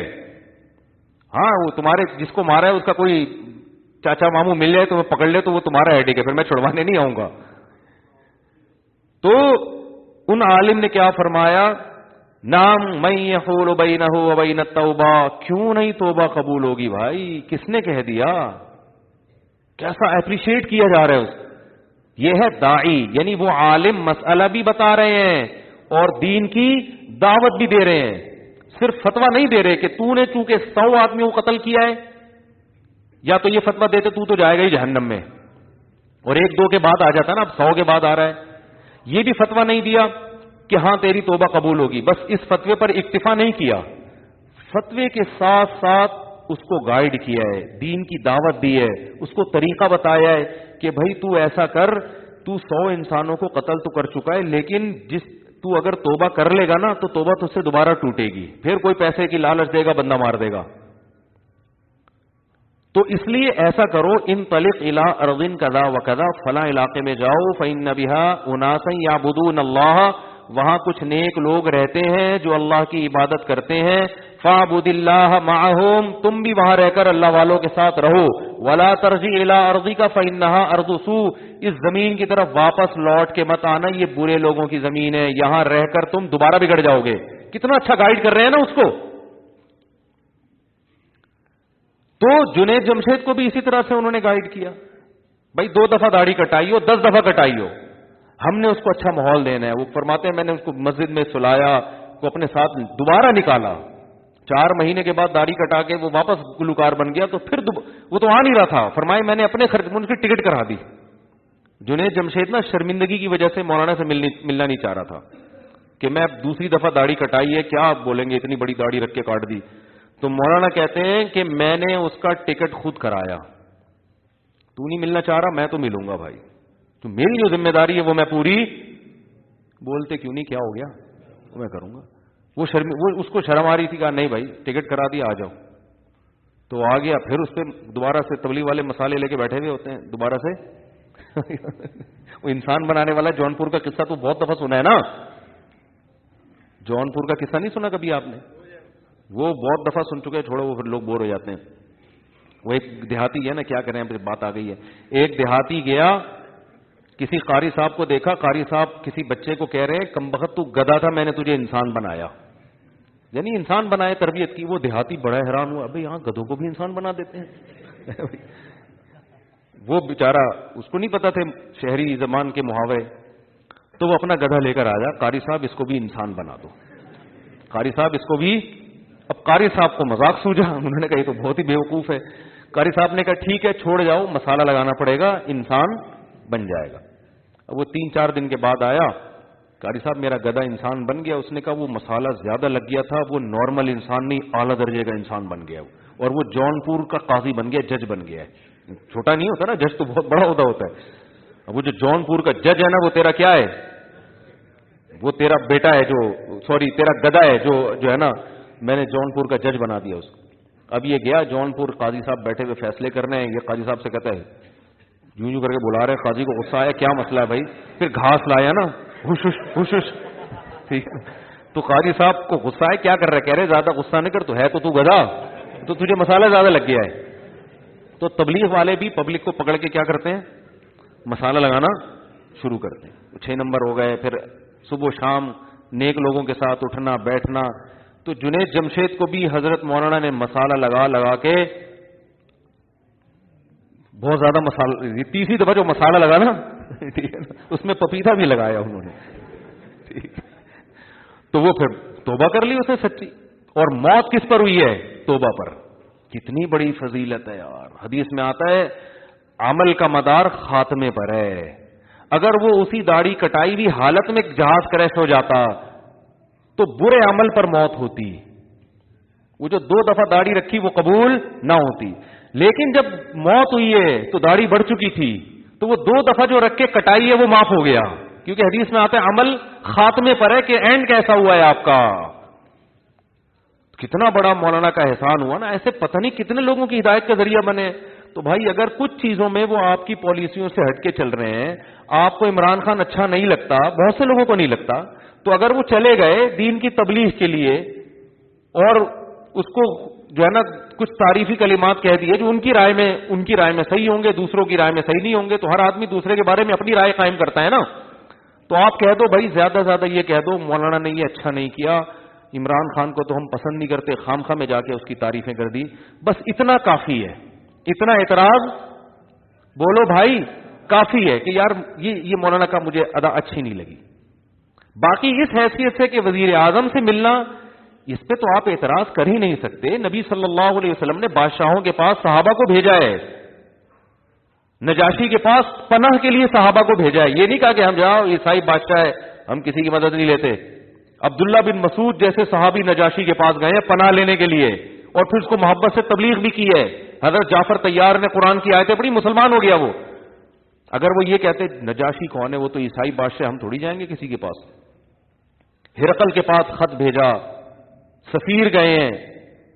تو ہمیں سیرت میں دونوں پہلو ملتے ہیں، استغنا بھی ملتا ہے اور سرداروں کو قریب کرنے کے.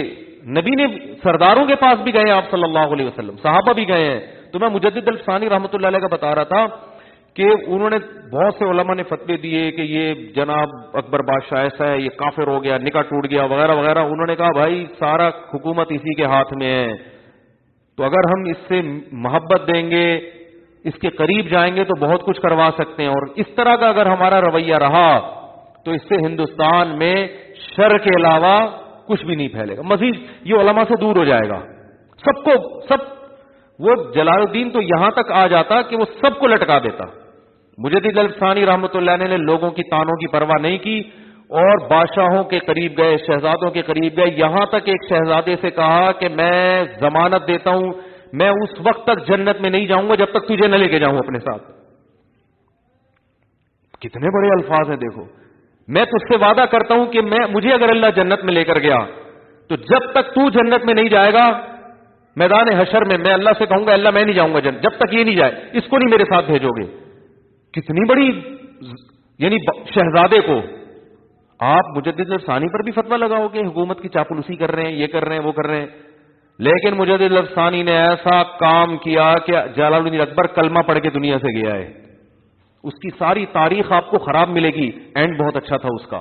اس کی اولادوں میں عالمگیر بادشاہ پیدا ہوئے ہیں جنہوں نے ہندوستان کو امن سے بھر دیا اور کتنی زبردست حکومت کی، اور کیسے نیک ٹوپیاں بن کے اپنا گزارا کرتے تھے. عالمگیر ٹوپیاں بیت المال سے تنخواہ نہیں لیتے تھے، ٹوپیاں بنا. بادشاہ ہندوستان کا جس میں برما بھی آتا تھا، جس میں بنگلہ دیش بھی پا گئے، اتنی بڑی سلطنت جس کو انگریز سونے کی چڑیا کہتا ہے، اور اس کا بادشاہ کیا کر رہا ہے؟ ٹوپیاں بن کے. تو یہ مجدد الفسانی کی محنت تھی. تو میرے بھائی جو علماء حکمرانوں کے پاس جا رہے ہیں ان کو سمجھانے، اپنے دنیاوی مفاد کے لیے نہیں، ان علماء کی قدر کرو کہ جو فرض کفایہ ہے وہ یہ ادا کر رہے ہیں اور قوم کی ملامت بھی لے رہے ہیں. تو ان چیزوں سے کچھ بھی حاصل نہیں ہوتا. تو بدگمانی، آپ کو حضرت کی مولانا طارق جمیل صاحب کی کسی پالیسی سے اختلاف ہے، ہو سکتا ہے، میں یہ تھوڑی کہہ رہا ہوں کہ وہ ان سے کوئی غلطی ہو ہی نہیں سکتی، 100% ہو سکتی ہے, انسان ہے, بشر ہیں, علمی لحاظ سے بھی غلطی ہو سکتی ہے, عملی لحاظ سے بھی غلطی ہو سکتی ہے, لیکن کسی کی خوبیاں بھی دیکھو اور اس کی خامیاں بھی. ایسا نہ ہو کہ خامی کے وقت اس کی تمام خوبیوں کو نظر انداز کر دیں. یہ نہیں ہو سکتا بھائی. اس کی وہ خوبیوں کو دیکھ کر اس کی خامیوں کو آپ نے بیان کرنا ہے. اول تو ضرورت کیا ہے, آپ سے کون پوچھ رہا ہے کہ صحیح کیا کہ غلط کیا؟ ضروری ہے کہ تبصرہ کرو. کوئی آپ سے پوچھ رہا ہے کہ اچھا کیا کہ برا کیا؟ مجھ سے لوگ کہتے ہیں اچھا کہ میں کہا مجھ سے تو پوچھ کے نہیں کیا بھائی, اب انہیں سے پوچھو اچھا کیا کہ برا کیا. تو اگر غلط بھی کیا ہے تو زیادہ زیادہ اتنا کہ یار مولانا کی اس پالیسی سے ہمیں کیا ہے اختلاف, یہ نہیں کرنا چاہیے تھا, بس ختم. لیکن وہی بات ہے, جب تک تعریفوں میں مبالغہ کر کے آسمان تک نہ پہنچا دیں اپنے لیڈروں کو, اور دوسرے جو آپ کی سیاست میں آپ کے خلاف ہے اس کو تحت سرا نہ پہنچا دیں نا زمین کے پستیوں میں, اس وقت تک کھانا ہضم نہیں ہوتا, سکون نہیں ملتا. یوٹیوب اور فیس بک پہ, اور فیس بک پہ یہ یوٹیوب سے بھی زیادہ ہے. میں نے دیکھا فیس بک کے جو دیکھنے والے لوگ ہیں نا, یوٹیوب پہ پھر بھی کچھ سنجیدہ لوگ آتے ہیں. فیس بک کے کمنٹس بہت ہی ڈینجرس ہوتے ہیں. گالی سے شروع ہوتے ہیں, وہ جو رشتہ داروں کو گالیاں, بلب کے رشتہ داروں کو, ٹھیک ہے نا, تو وہ رشتہ داروں کو بھی گالیاں, ایسا آپ کی چونکہ پالیسی سے اختلاف کر رہے ہیں. اور اچھا, اور یہ جو اندھی عقیدت میں مخالفت کر رہے ہوتے ہیں نا بہت زیادہ, یہ اپنے لیڈروں کی ان سے بڑی بڑی غلطیوں کو پی رہے ہوتے ہیں. ان میں یہ بڑا فالٹ ہوتا ہے.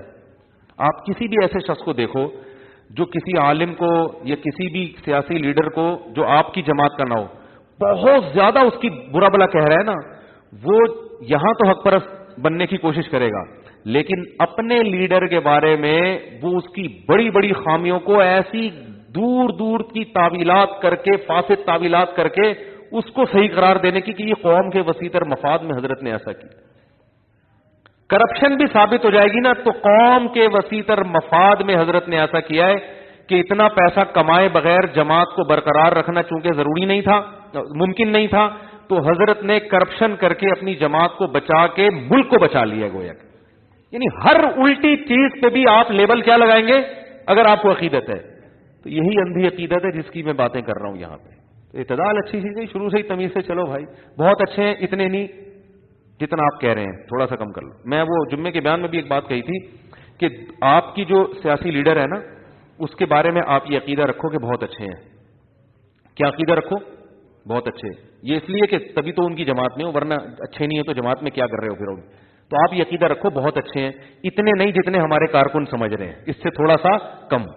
آئی بس یہ بول دیا کرو زبان سے, ہم جس سیاسی جماعت کو فالو کر رہے ہیں ہمارے لیڈر بہت اچھے ہیں, اتنے بھی نہیں جتنا ہم سمجھ رہے ہیں. اور آپ کے مخالف پارٹی کا جو لیڈر ہے اس کو بولو یہ صحیح آدمی نہیں ہے, اگر ہوتا تو ہم اس میں ہوتے ہیں نا پھر, لیکن اتنا برا نہیں ہے جتنا ہم بولو سمجھ رہے ہیں. اتنا بھی کر لو گے تو شاید قیامت کے دن بخشش ہو جائے گی. جیسے معین اختر نے کہا تھا کہ میں عربی ڈرامے دیکھتا ہوں, شاید بخشش ہو جائے قیامت میں. اللہ کہے گا تو انگلش بھی دیکھ سکتا تھا, تو ہندی ڈرامے بھی دیکھ سکتا تھا جہاں اتنی بے حیائی تھی, اور عربی ڈراموں میں بھی سنا ہے بڑی بے حیائی ہوتی ہے, لیکن چلو عربی سے محبت کی وجہ سے دیکھ رہا ہے. بخشش کا فتوا نہیں دے رہا میں, بخشش کا آپ ڈرامے دیکھنا شروع کر دیں. ایک مثال دے رہا ہوں, معین اختر کا پروگرام آتا تھا نا, تو اس میں پوچھا گیا کہ آپ کیا کرتے ہو دبئی میں, اس میں کہا عربی ڈرامے دیکھتا ہوں, شاید بخشش ہو جائے اسی سے قیامت کے دن. تو میں بھی اچھی تعویل کر کے کہہ رہا ہوں کہ اگر آپ اتنا عقیدہ رکھ لو کہ میرا جو لیڈر ہے وہ اچھا ہے, اتنا نہیں جتنا ہم لوگ سمجھ رہے ہیں, 2 نمبریاں بھی بہت ہیں, کچھ اتنے بھی نیک نہیں ہیں, بہت کچھ ہے, الٹا سیدھا بھی بہت چل رہا ہے. ٹھیک ہے نا, چلو چل رہا ہے, سبھی چلا رہے ہیں تو انہوں نے بھی چلا لیا. ٹھیک ہے نا, ٹھیک ہے نا, جہاں سب کے اتنے چترول قیامت میں لگ رہے ہیں 2-4 ان کے بھی لگ جائیں گے. ٹھیک ہے نا, بس یہ سوچا کرو. اور سامنے والے کے بارے میں جو آپ کے اپوزیشن میں جو آپ کے مخالف ہے اس کے بارے میں کہ یار یہ برا آدمی ہے, اتنا نہیں جتنا ہم کہہ رہے ہیں, اس سے تھوڑا سا کیا ہے کم ہے. تو یہ سیٹنگ اگر آ جائے نا تو بہت حساب کتاب کیا ہو جائے گا, اچھا ہو جائے گا. تو خیر, ام لہم شرکاء فلیأتوا بشرکائہم ان کانوا صادقین. اللہ فرماتے ہیں کیا ان کے شرکاء ہیں تو وہ لے آئیں ہمارے سامنے, ہم بھی دیکھ لیں کون ان کو قیامت کے دن بخشوائے گا. ذرا لائیں تو صحیح نا, کون ہم سے زبردستی کون بات منوا سکتا ہے. ام لہم سلم یستمعون فیہ فلیأتی. کیا ہے بھائی قرآن کی آیت یار, یہ میں ہر دوسرے دن فجر میں یہ تلاوت کرتا ہوں یہ سورت میں. ام لہم سلم یستمعون فیہ فلیأتی مستمعہم ان کانوا صادقین، کیا ان کے پاس کوئی سیڑھیاں ہے جہاں چڑھ کے یہ اللہ کی باتیں سن لیتے ہیں؟ ان کو پتہ چلتا ہے کہ اللہ نے میرے بارے میں کہا ہے کہ یہ جنت میں جائے گا اور اس کے بارے میں کہا ہے کہ یہ جہنم میں جائے گا، اور کرائٹیریا انہوں نے خود حق اور برائی کا بنایا ہوا ہے، تو ان کے پاس تو کوئی دلیل نہیں ہے۔ جب ان کے پاس نہیں ہے تو جس جبریل اور جس فرشتے کے ذریعے ہم جو کلام کر رہے ہیں اسی پر ایمان لے آؤ، وہی دلیل ہے۔ تو آگے جو آیت ہے، نئی آیت شروع ہو رہی ہے، بس میں اس کو شروع کر دیتا ہوں تاکہ اگلے ہفتے ہمارا بیان اگلی آیت سے چلے آگے، ورنہ پھر یہ 6 مہینے یہی آیت چلتی رہے گی۔ تو آگے اللہ تعالیٰ کا ارشاد ہے کہ یوم یکشف عن ساق ویدعون الی السجود فلا یستطیعون۔ میں نے بتایا کئی قسم کے کافروں کا ذکر ہوا پچھلی آیتوں میں، کچھ ایسے جو کہتے تھے اللہ ہی نہیں ہے، کچھ ایسے جو کہتے ہیں اللہ ہے مگر قیامت نہیں ہے، مر کے مٹی ہو کے ختم ہو جاتے ہیں، اور کچھ ایسے جو قیامت کو مانتے تھے مگر کہتے تھے ہم جیسے یہاں اچھے ہیں تو وہاں بھی کیا ہیں، اچھا ہی ہوں گے، ہم جنت میں ہی جائیں گے، اپنی طرف سے فیصلے کیے ہوئے تھے انہوں نے۔ تو اللہ نے فرمایا کہ ان کا قیامت کے دن حال یہ ہوگا، کیونکہ ان میں سے بہت سے منکر ہیں، بہت سے ہماری دلیل کو دلیل نہیں مانتے، تو فرمایا کہ کل قرب قیامت میں جب اللہ یکشف عن ساق اپنی پنڈلی کو ظاہر کرے گا، یہ کیا ہے؟ ایسی آیتیں متشابہات میں کہلاتی ہیں۔ تو اس کا جو اسلاف کا عقیدہ اس بارے میں کہ اللہ نے پنڈلی کا لفظ استعمال کیا، اس کی کیفیت کیا ہے یہ اللہ ہی جانتا ہے، ہمیں اس کی بحث میں پڑھنے کی اجازت بولو بھائی نہیں۔ اللہ اپنی ایک صفت کی تجلی ظاہر کرے گا، اللہ اپنی زیارت کروائے گا، اپنا دیدار کروائے گا۔ تو قرآن میں اللہ تعالیٰ فرماتے ہیں یوم یکشف عن ساق ویدعون الی السجود، ان کو پھر سجدے کے لیے بلایا جائے گا۔ حدیث میں آتا ہے جب اللہ تعالیٰ قیامت کے دن اپنی پنڈلی کو ظاہر کریں گے، اپنا جلوے کو ظاہر کریں گے، تو جتنے بھی مومنین اور نماز پڑھنے والے لوگ ہیں نا، اتنا اس کا ایک حسن ہوگا، اتنا جمال ہوگا، اتنی اس میں لوگوں کا دل کرے گا کہ سامنے سجدے میں گر جائیں۔ بعض دفعہ ایسا ہوتا ہے نا، آپ کو کسی سے بہت زیادہ عقیدت ہو اور اچانک آپ کی اس سے ملاقات ہو جائے تو آپ کا پیچھے چلے جاتے ہیں نا، دل چاہ رہا ہوتا ہے کہ میں اپنا سر رکھ دوں اس کے قدموں میں۔ تو ظاہر ہے اللہ کی زیارت وہ کیا چیز ہوگی، اس سے تو یعنی اس کا تو تصور ممکن نہیں ہے نا۔ موسیٰ علیہ السلام نے کہا تھا نا اللہ میں تجھے دیکھنا چاہتا ہوں، تو پہاڑ پہ ذرا سی تجلی تھی اور موسیٰ علیہ السلام جیسے مضبوط دل بے ہوش ہو گئے تھے، یعنی اللہ کے جمال کو برداشت نہیں کیا جا سکتا۔ تو قرآن میں ہے، حدیث میں ہے کہ جب اللہ اپنی تجلی کو ظاہر کریں گے تو لوگ خود بخود سجدے میں گر جائیں گے، انہیں اتنی اس سجدے میں لذت محسوس ہوگی، اتنا مزہ آئے گا کہ اس سے زیادہ مزہ اس وقت کسی اور چیز میں نہیں ہوگا، اتنی لذت۔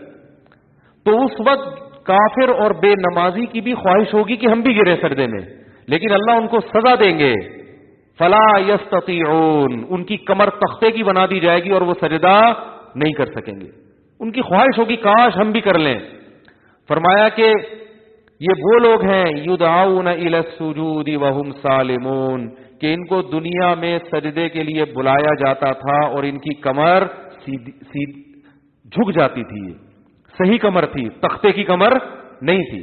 اس وقت ان کو یہ عیب نہیں تھا، لیکن اس وقت دنیا میں انہوں نے گردن اکڑائی ہے۔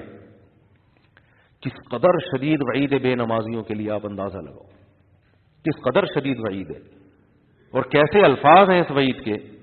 اللہ فرما رہے ہیں یہ وہ لوگ ہیں کہ جنہیں دنیا میں سجدے کے لیے بلایا جاتا تھا اور یہ بالکل صحیح سالم تھے، کوئی عذر نہیں تھا۔ آج ان کو بلایا جا رہا ہے مگر یہ سجدہ نہیں کر سکیں گے۔ ان کا عذر کیا ہے؟ ان کی کمر کیا ہو گئی ہے؟ سخت ہو گئی ہے، کمر جھکی نہیں۔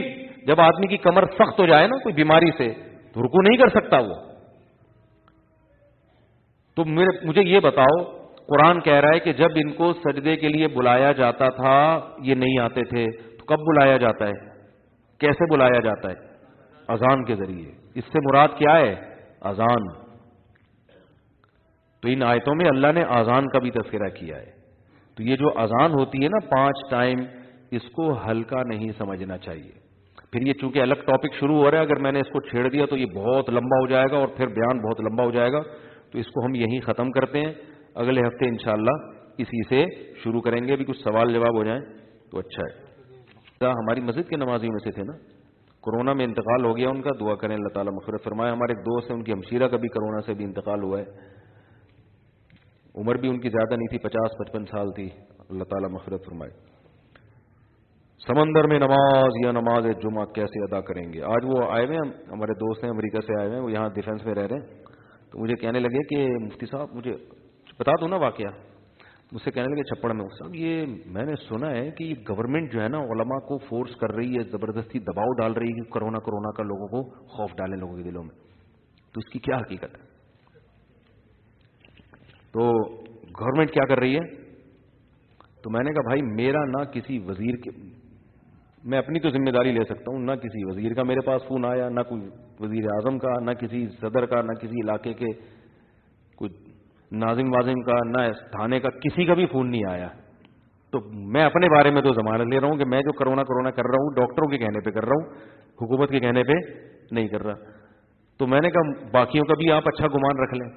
تو گورنمنٹ کے کہنے پہ کیوں؟ اچھا انہوں نے یہ بھی کہا کہ میں نے یہ بھی سنا ہے کہ یہ علماء بیچارے مجبور ہیں ممبر پہ بیٹھ کے کرونا کے خلاف مہم چلانے پر, جو ایسا کر رہے ہیں, ورنہ گورنمنٹ ان کو پکڑی تو یہ مجبور ہیں بیچارے. یعنی وہ ان لوگوں کی بات کر رہے تھے جو علماء سے بڑی عقیدت بھی رکھتے ہیں.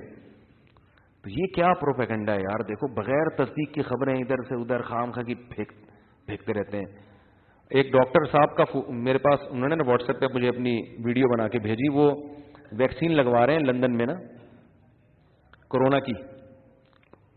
تو مجھے انہوں نے مذاقاً بھیجا, وہ خود بڑے محقق ہیں آدمی ہیں, تو انہوں نے مجھے ویڈیو بھیجی کہ اب میرا سارا ڈیٹا موساد کے پاس ٹرانسفر ہو رہا ہے آہستہ آہستہ, انجیکشن لگ رہا ہے نا سارا ڈیٹا. تو میں نے پھر ان سے کہا اب آپ کی اولاد بھی نہیں ہو سکتی, آج کے بعد آپ اولاد سے ہمیشہ کے لیے کیا ہو گئے. تو خام خواہ کی پھینکنا چھوڑ دو یار. دینداروں کا اللہ کی قسم بہت مذاق بن رہا ہے دنیا میں, کیونکہ ان چیزوں سے زیادہ تر ہمارے نمازی لوگ ہی متاثر ہو رہے ہیں. مذاق تحقیق کی دنیا میں نا بہت مذاق اڑا لیا ہم لوگوں نے اپنا. نیسلے میں اولاد کی جرثومے, نیسلے کی کمپنی کو بھی نہیں پتا کہ یار اس پانی سے اولاد کے جرثومے ختم ہوتے ہیں. وہ ایک کمپنی ہے تمہیں صاف پانی پلا رہی ہے, تمہیں یہاں گٹر کا پانی اچھا لگتا ہے تو وہ پی لو یار. آغا خان ہاسپٹل کو پتہ نہیں کیا بنایا ہوا ہے لوگوں نے, یہ ایک سازش ہے, ہمیں نہیں پتا سازش ہے نہیں, علاج خاندانی دے دیا نا. ایک مولانا صاحب بحث کر رہے تھے آغا خان جو ہے نا یہ تو ان کے تو مفاد ہے. میں نے کہا مفاد ہے یا نہیں ہے, آپ کے پاس آغا خان کے لیول کا انڈس ہاسپٹل ہے الحمدللہ بن گیا, لیکن میں نے کہا مجھے ایک بات بتاؤ, کئی علماء میں نے اپنی زندگی میں دیکھے ہیں جن کو دوسرے ہسپتالوں نے جواب دے دیا تھا کہ یہ نہیں بچ سکتے, آغا خان لے کر گئے, اللہ نے ان کو زندگی دی. اور میں نے پھر ان کو انہی کے ریلیٹو 2-3 علماء کے نام گنوا دیے. کراچی میں جب فائرنگ ہوئی تھی نا, کچھ زخمی حالت میں کچھ علماء ایسے تھے جو جب کراچی کے حالات بہت خراب تھے, ہسپتالوں نے جواب دے دیے بھائی یہ نہیں بچ سکتے.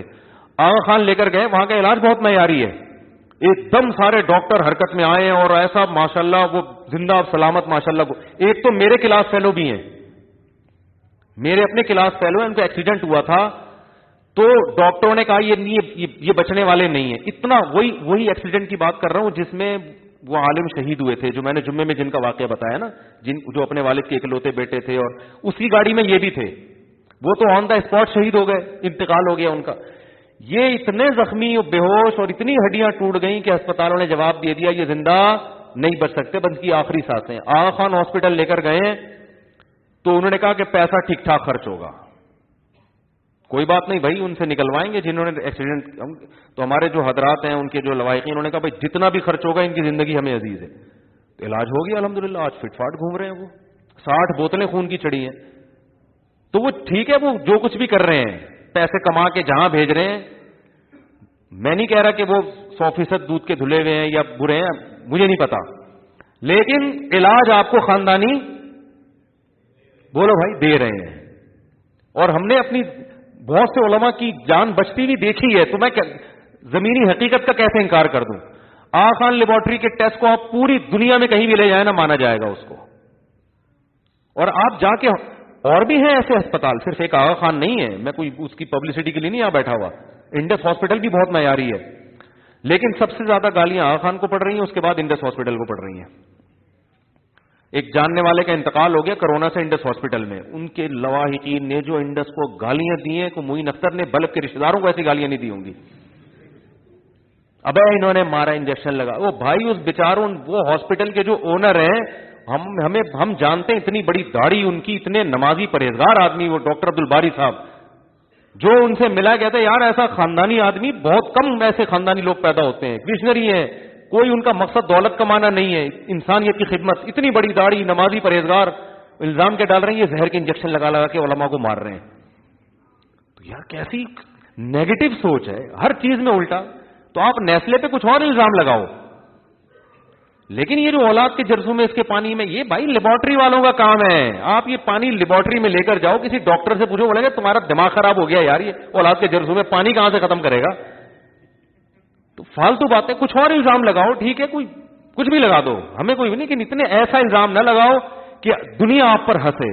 اصل میں ہمارے ہاں بہت سے دینداروں کو دنیا کا بیچاروں کو پتہ ہی نہیں ہے کہ وہ انگلش میں ہنس رہے ہوتے ہیں نا, بہت سو کو سمجھ میں نہیں آ رہا ہوتا, یہ اردو چینل دیکھ رہے ہوتے ہیں. بھائی بین الاقوامی زبان تو انگلش ہے نا, جو مذاق اڑ رہا ہوتا ہے وہ انگلش میں اڑ رہا ہوتا ہے, ٹھیک ہے نا.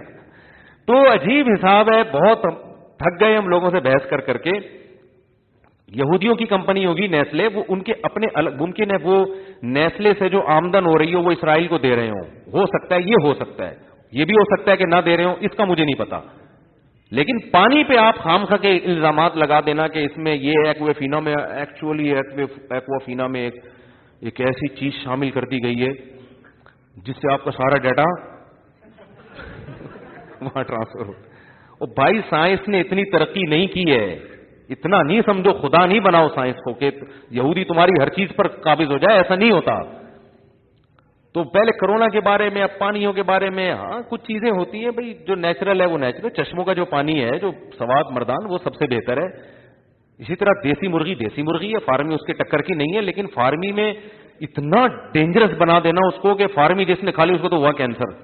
میرے پاس ایک کینسر کے بہت بڑے اسپیشلسٹ آئے, میں نے ان سے پوچھا یہ کینسر کی فارمی مرغی کا کوئی دخل ہے؟ کہہ رہے بھائی ریسرچ میں ابھی تک کوئی ایسی چیز نہیں ہے کہ فارمی چکن کھانے سے کینسر ہوتا ہے. لیکن وہ دیکھو معتدل آدمی کہتے ہیں بھائی ممکن بھی ہے, لیکن ہمیں تحقیق, تو جب تک تحقیق نہیں ہم پھینکیں گے نہیں. اچھا میں نے سمجھدار ڈاکٹروں میں یہ بات دیکھی ہے, سمجھدار ڈاکٹروں میں نا, جو اچھے ڈاکٹر ہوتے ہیں, کہ ایک ڈاکٹر سے دوسرے ڈاکٹر کی فیلڈ کے بارے میں پوچھو گے وہ جواب نہیں دے گا. ایک ہارٹ اسپیشلسٹ ہے, نام لینے میں کوئی حرج نہیں ہے, فواد, ڈاکٹر فواد, پورا نام ابھی ذہن سے نکل گیا, انہوں نے میرا انٹرویو بھی لیا تھا. وہ ہارٹ اسپیشلسٹ ہیں, بڑے اچھی ویڈیوز ان کی آتی ہیں. تو انہوں نے کہا کہ چینی کے یہ نقصانات, چینی چھوڑیں, اپنی زندگی سے نکالیں, میٹھا کو نہیں, چینی سے مراد, چینی سے ان کو کوئی دشمنی نہیں ہے کہ آپ نے پتا چینی نکال لی, گوڑے کے ڈبے لا کے رکھ دیا آپ نے, ٹھیک ہے نا. تو میٹھا کم کرنا چاہیے 40 سال کے بعد, اس پر ساری دنیا کے حکیم اور ڈاکٹر متفق ہیں. میٹھا جو ہے نا, یہاں تک کہ یہ سگریٹ سے زیادہ نقصان دہ ہے. اور میرے پاس جو ہدیہ لے کر آتا ہے مٹھائی کا ڈبہ لا رہا ہوتا ہے. آج 4 مٹھائی کے اتوار ہے نا, بہت سے لوگ ملنے, 4 مٹھائی کے ڈبے. میں نے کہا یار میں تو اللہ کا شکر ہے مٹھائی کھاتا ہی نہیں ہوں, مجھے عادت ہی نہیں ہے مٹھائی کھانے. بچوں کو بھی پھر اب یہی ہے کہ بزنس شروع کر دیں گے تھوڑے دنوں میں, ہم مٹھائی کی دکان کھول کے پیسے کماؤ یار, اور کیا ہے.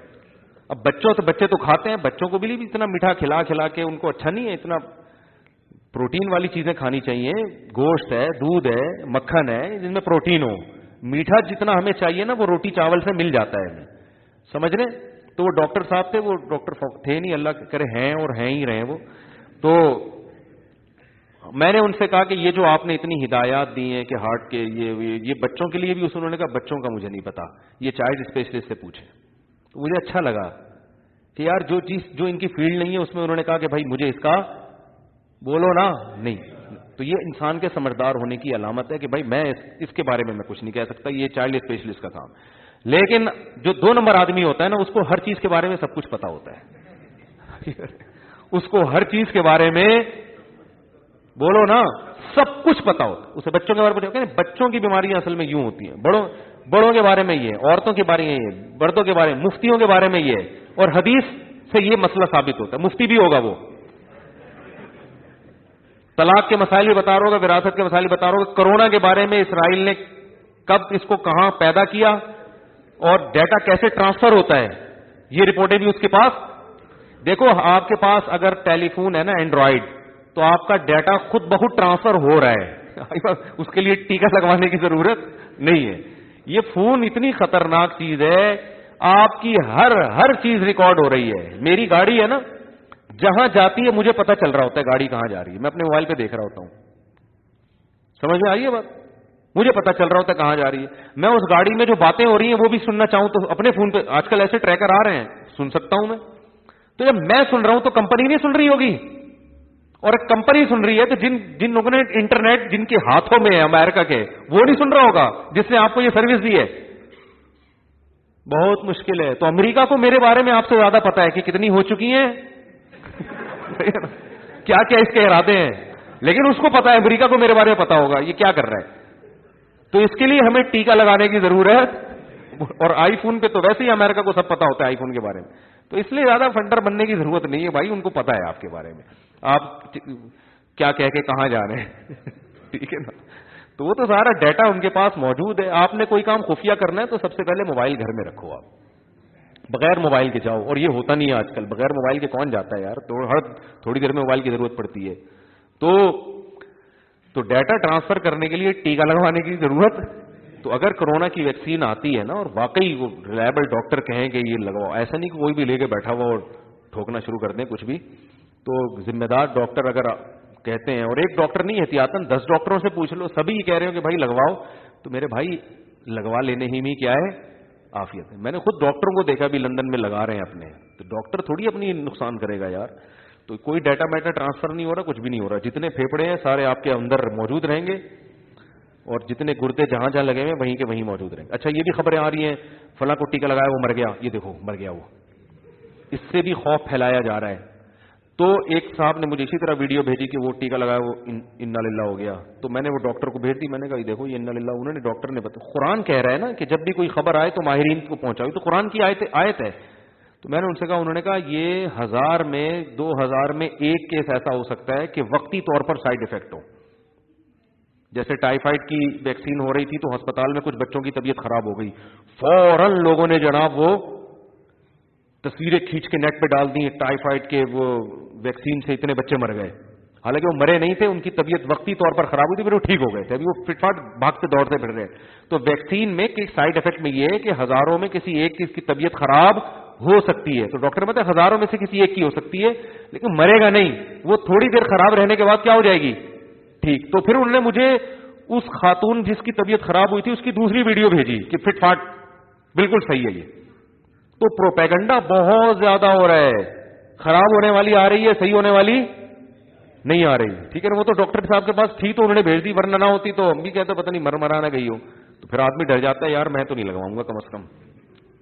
تو ہمارے ہاں سب سے مشکل کام ہوتا ہے پاکستان میں کسی ویکسین کو پھیلانا, کیونکہ لوگوں میں اتنی مس گائیڈنس ہوتی ہے. پولیو یہ کر رہا ہے, پولیو سے اولاد کے جرثومے ختم ہو رہے ہیں, پولیو سے فلاں کو پلایا تو مر گیا, اور کوئی ریسرچ کا ذریعہ نہیں ہے. ریسرچ ان کے پاس فیس بک ہے, اور اچھا ڈاکٹروں کے پینل بھی کچھ یہ کام کر رہے ہوتے ہیں بیٹھ کے, 3 پیس سوٹ ٹائی میں گول میں کانفرنس ہو رہی, وہ کہہ رہے ہیں یہ سب ڈرامہ ہو رہا ہے. تو پہلے ڈاکٹروں سے پوچھو, بڑے ڈاکٹروں کی, یہ ڈاکٹر بھی ہیں یا نہیں ہیں. بعض کرپٹ ہوتے ہیں, بعض بھاگے ہوئے ہوتے ہیں, اسکول سے بھاگے ہوئے ہوتے ہیں, ٹھیک ہے نا. تو وہ بس کچھ نہ کچھ دیکھو, ہمیشہ آپ جمہور کے خلاف بات کر کے اوپر جا سکتے ہو. جو باتیں سب کر رہے ہیں وہی کرو گے تو کبھی بھی ترقی نہیں ملے گی آپ کو. آپ کہو گے یہ تو وہ بھی یہی کہہ رہے ہیں, وہ بھی کہہ رہے ہیں, تو آپ کے کہنے سے کیا ہوتا ہے. آپ بزرگوں کو برا بلا کہو, ایک دم ہٹ ہو جاؤ گے.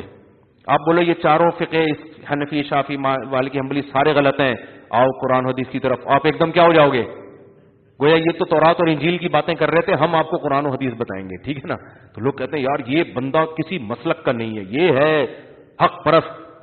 آپ ایک نیا مسئلہ لے کر آؤ کہ ٹانگیں چوڑی نہیں بلکہ ایک ٹانگ اوپر کر کے نماز کرنا فرض ہے. ہم تو کہتے ہیں پتلی نا, تو نہیں, پتلی بھی نہیں کرنی ہے نہ چوڑی کرنی ہے, ایک ٹانگ پہ نماز پڑھنا کیا ہے. دیکھو آپ کے پھر اتنا مجمع اکٹھا ہو جائے گا, پھر آپ کہیں کال کہیں نہ کہیں سے نکل ہی آتے ہیں. فلاں کتاب کے فلاں حاشیے پہ حضرت دامت برکاتہم نے ارشاد فرمایا تھا, فرماتے ہی دنیا سے وہ چلے گئے. تو کچھ نہ کچھ ہر جگہ ہر آدمی کے پاس ہے, اس لیے ہر فیلڈ میں اس کے ماہرین کو فالو کرنا ہے. دیکھو کوئی انجینئر بنتا ہے کتابیں پڑھ کے بنتا ہے, یونیورسٹی میں جائے گا پروفیسر سے پڑھے گا. تو ایسے ہی عالم مفتی بھی کسی ادارے میں جائے گا علماء سے پڑھے گا. صرف کتابیں پڑھ کے فنٹر گیری وہ عوام بیوقوف بنتی ہے, لیکن پڑھے لکھے لوگ اس سے متاثر نہیں ہوتے. تو اپنا معیار درست کر لو. اس لیے خام خامے دینداروں کا مذاق نہ اڑواؤ, ٹھیک ہے نا, کیونکہ میں نے دیکھا زیادہ تر یہ اس طرح کی الٹی الٹی باتیں داڑھی ٹوپیوں والے, اور میں بھی کیا کرتا تھا پہلے بہت, اللہ مجھے بھی معاف فرمائے, بہت تو نہیں لیکن میں تھوڑا اعتدال سے کرتا تھا, مگر تھا. ہم نے بھی کچھ پرانی چیزوں سے رجوع کیا, بھائی یہ ہماری فیلڈ نہیں ہے, سیدھی سی بات ہے.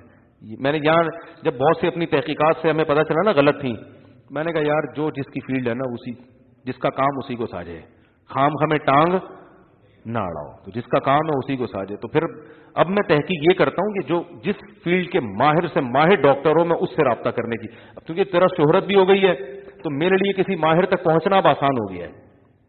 خود آ رہے ہوتے ہیں بڑے بڑے ڈاکٹر ملنے کے لیے, حکیم بہت آتے ہیں, بڑے بڑے حکیم, صحیح ہے نا.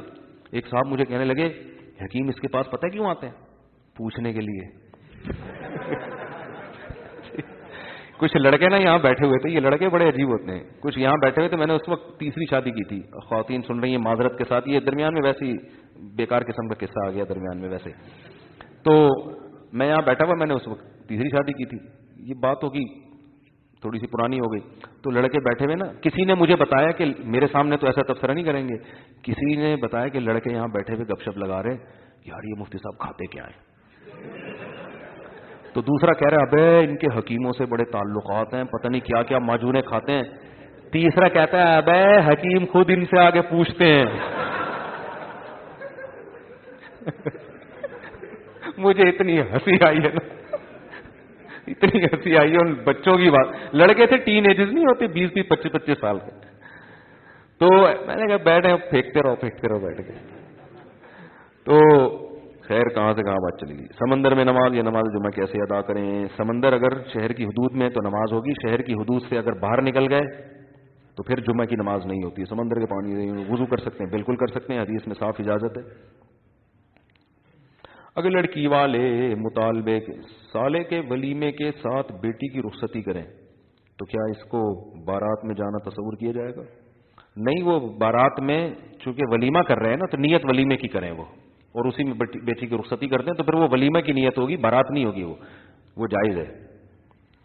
میرا صرف نکاح ہوا ہے, میں نے صاف الفاظ میں جہیز کا منع کر دیا ہے, مگر لڑکی کہتی ہے ہم نے تیار کرا ہوا ہے پہلے سے, ہم تو دیں گے, ہم خوشی سے دے رہے ہیں یا نہیں دے رہے, کیسے پتہ چلے گا؟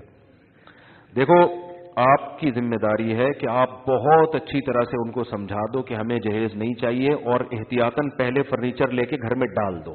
آپ بھی تو بس خوشی اوپر سے کہہ رہے ہو نا, فرنیچر لے کے گھر میں کیا کرو, ڈال دو. لڑکی والوں کو بتاؤ بھائی جہاں جگہ نظر آئے تو وہاں کوئی صوفہ گھسیڑ دینا, یہ آپ کا کمرہ ہے, یہ ڈبل بیڈ بھی آ گیا, یہ الماری بھی آ گئی, اب جگہ نہیں ہے ہمارے پاس, تو آپ اپنا جہیز گھر پہ رکھیں, ٹھیک ہے نا. جب یہ پرانا ہو جائے گا تو لے آئیے گا آپ. تو اس طرح سے کریں. پھر بھی دے رہے ہیں تو بھائی کوئی اپنی بیٹی کو کوئی زبردستی چیز دے رہا ہے تو ٹھیک ہے, جہیز بری رسم ہے, لیکن آپ کے بھی تو اختیارات محدود ہیں نا. برائی کو ختم کرنے کے لیے اپنی لمٹ کو کبھی بھی کراس نہیں کرنا چاہیے. ایک صاحب پہلے تو یہ آپ کو پتہ ہے فلموں کے ویڈیو سینٹر بہت ہوتے تھے نا, فلمیں بک رہی ہوتی تھی, اس میں کیسٹیں بک رہی ہوتی تھی. تو ایک صاحب میرے پاس آئے, آؤ ہم چل کے یہ ختم کرتے ہیں اور یوں کرتے ہیں. اور میں نے کہا بھائی جان ہم اگر زبردستی کریں گے تو ہم اندر ہوں گے, اور ان فلموں کو پھر جو سینما گھر ہیں اور یہ سب جو دکانیں, ان کو ایک سیکورٹی گارڈ بھی گورنمنٹ دے دے گی. تو کام اتنا کرو جتنا افورڈ کر سکتے. میں نے کہا ہم بس محبت سے ان کو سیروزے کے لیے نکال سکتے ہیں, بھائی ذرا چلا جا, ٹھیک ہے نا, جماعت میں, تو شاید وہ سدھر جائے اور جو دکان ہے فلموں ڈراموں کی بند کر دے. اس سے زیادہ آپ جب بڑھیں گے تو آپ کی اپنی لمٹ سے آپ کیا کر رہے ہیں, تجاوز, جو اسلام میں جائز نہیں ہے, یہ گناہ میں آ جائے گا پھر. یہ تو اپنے اختیارات دیکھیں.